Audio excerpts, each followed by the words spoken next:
നൽകുന്ന നിത്യസത്യവചനത്തിനായി ഞങ്ങൾ അങ്ങയെ സ്തുതിക്കുന്നു. യേശുവേ, അങ്ങയുടെ പരിശുദ്ധാത്മാവിനെ നൽകി അങ്ങയുടെ മാഹാത്മ്യം കാണുവാൻ ഞങ്ങളുടെ ഉൾക്കണ്ണുകളെ തുറക്കണമേ. വചനമനുസരിച്ച് അങ്ങയുടെ സാക്ഷിയായി ജീവിച്ച് നിത്യജീവിതത്തിന് ഞങ്ങളെ അർഹരാക്കണമേ. ആമേൻ. വിശുദ്ധ പൗലോസ് ശ്ലീഹ റോമാക്കാർക്ക് എഴുതിയ ലേഖനം 11-ാം അധ്യായം 1 മുതൽ തിരുവചനങ്ങൾ. അവശിഷ്ട ഭാഗം. അതിനാൽ ഞാൻ ചോദിക്കുന്നു, ദൈവം തൻ്റെ ജനത്തെ പരിത്യജിച്ചുവോ? ഒരിക്കലുമില്ല. ഞാൻ തന്നെയും അബ്രാഹത്തിന്റെ സന്തതിയും ബെഞ്ചമിൻ ഗോത്രജനുമായ ഒരു ഇസ്രായേൽക്കാരനാണല്ലോ. ദൈവം മുൻകൂട്ടി അറിഞ്ഞ സ്വന്തം ജനത്തെ അവിടുന്ന് പരിത്യജിച്ചിട്ടില്ല. ഇസ്രായേലിനെതിരായി ദൈവത്തോട് എപ്രകാരമാണ് ഏലിയ വാദിക്കുന്നതെന്ന് അവനെപ്പറ്റി വിശുദ്ധ ഗ്രന്ഥം പറയുന്നത് നിങ്ങൾക്കറിയാമല്ലോ. കർത്താവേ, അങ്ങയുടെ പ്രവാചകരെ അവർ വധിച്ചു, അങ്ങയുടെ ബലിപീഠങ്ങൾ അവർ തകർത്തു. അവശേഷിക്കുന്നവൻ ഞാൻ മാത്രമാണ്. അവർ എൻ്റെ ജീവനെയും തേടുന്നു. എന്നാൽ ദൈവം അവനോട് മറുപടി പറഞ്ഞത് എന്താണെന്നോ? ബാലിൻ്റെ മുൻപിൽ മുട്ടുകുത്താത്ത 7000 പേരെ എനിക്ക് വേണ്ടി ഞാൻ മാറ്റി നിർത്തിയിട്ടുണ്ട്. അപ്രകാരം തന്നെ കൃപയാൽ തിരഞ്ഞെടുക്കപ്പെട്ട ഒരു അവശിഷ്ട ഭാഗം ഇക്കാലഘട്ടത്തിലുമുണ്ട്. അത് കൃപയാലാണെങ്കിൽ പ്രവൃത്തികളിൽ അധിഷ്ഠിതമല്ല. കൃപയാലല്ലെങ്കിൽ കൃപ ഒരിക്കലും കൃപ ആയിരിക്കുകയില്ല. അതുകൊണ്ടെന്ത്? ഇസ്രായേൽ അന്വേഷിച്ചത് അവർക്ക് ലഭിച്ചില്ല, തിരഞ്ഞെടുക്കപ്പെട്ടവർക്ക് അത് ലഭിച്ചു. മറ്റുള്ളവരുടെ ഹൃദയം കഠിനമായി പോയി. ഇങ്ങനെ എഴുതപ്പെട്ടിരിക്കുന്നു, ദൈവം അവർക്ക് നിദ്രാലസമായ ആത്മാവും കാഴ്ചയില്ലാത്ത കണ്ണും കേൾവിയില്ലാത്ത ചെവികളുമാണ് ഇന്നേ വരെ നൽകിയത്.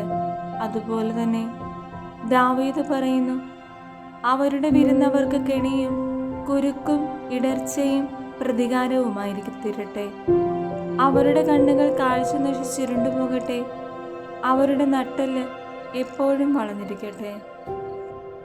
വിജാതിയർ പ്രാപിച്ച രക്ഷ. ആകയാൽ ഞാൻ ചോദിക്കുന്നു, അവർക്ക് കാലിടറിയത് വീഴുവാനായിരുന്നുവോ? ഒരിക്കലുമല്ല. ഇസ്രായേൽക്കാരുടെ പാപനിമിത്തം വിജാതിയർക്ക് രക്ഷ ലഭിച്ചു. തന്മൂലം അവർക്ക് വിജാതിയരുടെ അസൂയ ഉളവായി. അവരുടെ പാപം ലോകത്തിൻ്റെ നേട്ടവും അവരുടെ പരാജയം വിജാതിയരുടെ നേട്ടവുമായിരുന്നെങ്കിൽ അവരുടെ പരിപൂർണത എന്തൊരു നേട്ടമാകുമായിരുന്നു.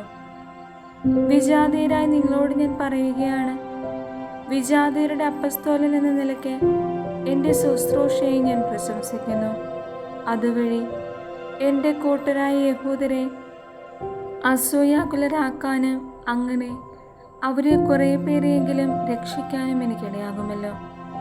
എന്തുകൊണ്ടെന്നാൽ അവരുടെ തിരസ്കാരം ലോകത്തിൻ്റെ അനുരഞ്ജനമായെങ്കിൽ അവരുടെ സ്വീകാര്യം മൃതരിൽ നിന്നുള്ള ജീവനില്ലാത്ത മറ്റെന്തായിരിക്കും? ധാന്യമാവിൽ നിന്ന് ആദ്യഫലമായി സമർപ്പിക്കപ്പെട്ടത് പരിശുദ്ധമെങ്കിൽ അത് മുഴുവൻ പരിശുദ്ധമാണ്. വേര് പരിശുദ്ധമെങ്കിൽ ശാഖകളും അങ്ങനെ തന്നെ. ഒലിവ് മരത്തിന്റെ ശാഖകളിൽ ചിലത് മുറിച്ചു കളഞ്ഞിട്ട് കാട്ടൊലിവിന്റെ മുളയായ നിന്നെ അവിടെ ഒട്ടിക്കുകയും വേരിൽ നിന്ന് വരുന്ന ജീവരസം നീ പങ്കുപറ്റുകയും ചെയ്യുന്നുവെങ്കിൽ നീ ആ ശാഖകളേക്കാൾ വലിയവനാണെന്ന് അഭിമാനിക്കരുത്. അഭിമാനിക്കുന്നെങ്കിൽ നീ വേരിനെ താങ്ങുകയല്ല, വേര് നിന്നെ താങ്ങുകയാണെന്ന് ഓർത്തുകൊള്ളുക. എന്നെ ഒട്ടിച്ചു ചേർക്കേണ്ടതിനാണ് ശാഖകൾ മുറിക്കപ്പെട്ടതെന്ന് നീ പറഞ്ഞേക്കാം. അത് ശരി തന്നെ. അവരുടെ അവിശ്വാസ നിമിത്തം അവർ വിച്ഛേദിക്കപ്പെട്ടു. ഇന്ന് നീ വിശ്വാസം വഴി ഉറച്ചു നിൽക്കുന്നു. ആകയാൽ അഹങ്കാരം വെടിഞ്ഞ് ഭയത്തോടെ വർത്തിക്കുക. എന്തെന്നാൽ സ്വാഭാവിക ശാഖകളോട് ദൈവം ദാക്ഷിണ്യം കാണിക്കാത്ത നിലയ്ക്ക് നിന്നോടും കാണിക്കുകയില്ല. അതുകൊണ്ട് ദൈവത്തിൻ്റെ കാരുണ്യവും കാഠിന്യവും നിന്റെ ശ്രദ്ധയിലായിരിക്കട്ടെ. വീണവനോട് കാഠിന്യവും ദൈവത്തിൻ്റെ കൃപയിൽ നിലനിന്നാൽ നിന്നോട് കാരുണ്യവും അവിടുന്ന് കാണിക്കും. അല്ലെങ്കിൽ നീയും മുറിച്ചു നീക്കപ്പെടും. തങ്ങളുടെ അവിശ്വാസത്തെ തുടരാത്ത പക്ഷം അവരും ഒട്ടിച്ചു ചേർക്കപ്പെടും. അവരെ വീണ്ടും ഒട്ടിച്ചു ചേർക്കാൻ ദൈവത്തിന് കഴിയും. വനത്തിലെ ഒലിവ് മരത്തിൽ നിന്ന് നീ മുറിച്ചെടുക്കപ്പെട്ടു. കൃഷിസ്ഥലത്തെ നല്ല ഒലിവിന്മേൽ പ്രകൃതി സഹജമല്ലാത്ത വിധം ഒട്ടിക്കപ്പെടുകയും ചെയ്തു. അങ്ങനെയെങ്കിൽ ഈ സ്വാഭാവിക ശാഖകൾ അവയുടെ തായ്തണ്ടിൽ വീണ്ടും ഒട്ടിക്കപ്പെടുക എത്രയോ യുക്തം. ഇസ്രായേലിന്റെ പുനരുദ്ധാരണം. സഹോദരരെ, ജ്ഞാനികളാണെന്ന് അഹങ്കരിക്കാതിരിക്കേണ്ടതിന് നിങ്ങൾ ഈ രഹസ്യം മനസ്സിലാക്കിയിരിക്കണം. ഇസ്രായേലിൽ കുറെ പേർക്ക് മാത്രമേ ഹൃദയകാഠിന്യം ഉണ്ടായിട്ടുള്ളൂ. അതും വിജാതിയർ പൂർണ്ണമായി സ്വീകരിക്കപ്പെടുന്നത് വരെ മാത്രം. അതിനുശേഷം ഇസ്രായേൽ മുഴുവൻ രക്ഷപ്രാപിക്കും. എഴുതപ്പെട്ടിരിക്കുന്നതും അങ്ങനെ തന്നെ. സിയോനിൽ നിന്ന് വിമോചകൻ വരും. അവിടുന്ന് യാക്കോബിൽ നിന്ന് അധർമ്മം അകറ്റിക്കളയും. ഞാൻ അവരുടെ പാപങ്ങൾ ഉന്മൂലനം ചെയ്യുമ്പോൾ ഇത് അവരുമായുള്ള എൻ്റെ ഉടമ്പടിയായിരിക്കും. സുവിശേഷം സംബന്ധിച്ച് നിങ്ങളെ പ്രതി അവർ ദൈവത്തിൻ്റെ ശത്രുക്കളാണ്.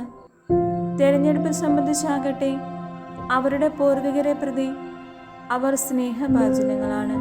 എന്തെന്നാൽ ദൈവത്തിൻ്റെ ദാനങ്ങളും വിളിയും പിൻവലിക്കപ്പെടാവുന്നതല്ല. ഒരിക്കൽ നിങ്ങൾ ദൈവത്തെ അനുസരിക്കാത്തവരായിരുന്നു. എന്നാൽ അവരുടെ അനുസരണക്കേട് നിമിത്തം നിങ്ങൾക്ക് കൃപ ലഭിച്ചു. അതുപോലെ തന്നെ നിങ്ങൾക്ക് ലഭിച്ച കൃപ നിമിത്തം അവർക്കും കൃപ ലഭിക്കേണ്ടതിന് ഇപ്പോൾ അവർ അനുസരണമില്ലാത്തവരായിരിക്കുന്നു. എന്തെന്നാൽ എല്ലാവരോടും കൃപ കാണിക്കാൻ വേണ്ടി ദൈവം എല്ലാവരെയും അനുസരണമില്ലാത്തവരാക്കി. ദൈവത്തിൻ്റെ സമ്പത്തിൻ്റെയും ജ്ഞാനത്തിൻ്റെയും അറിവിൻ്റെയുമാണ്. അവിടുത്തെ വിധികൾ എത്ര ദുർജ്ഞേയം, അവിടുത്തെ മാർഗങ്ങൾ എത്ര ദുർഗ്രഹം. എന്തെന്നാൽ ദൈവത്തിൻ്റെ മനസ്സറിഞ്ഞതാര്, അവിടുത്തേക്ക് ഉപദേഷ്ടാവായതാര്, തിരിച്ചു കെട്ടാനായി അവിടുത്തേക്ക് ദാനം കൊടുത്തവനാര്. എന്തെന്നാൽ എല്ലാം അവിടുന്ന് നിന്ന്, അവിടുന്ന് വഴി അവിടുന്നിലേക്ക്. അവിടുത്തേക്ക് എന്നും മഹത്വമുണ്ടായിരിക്കട്ടെ. ആമേൻ.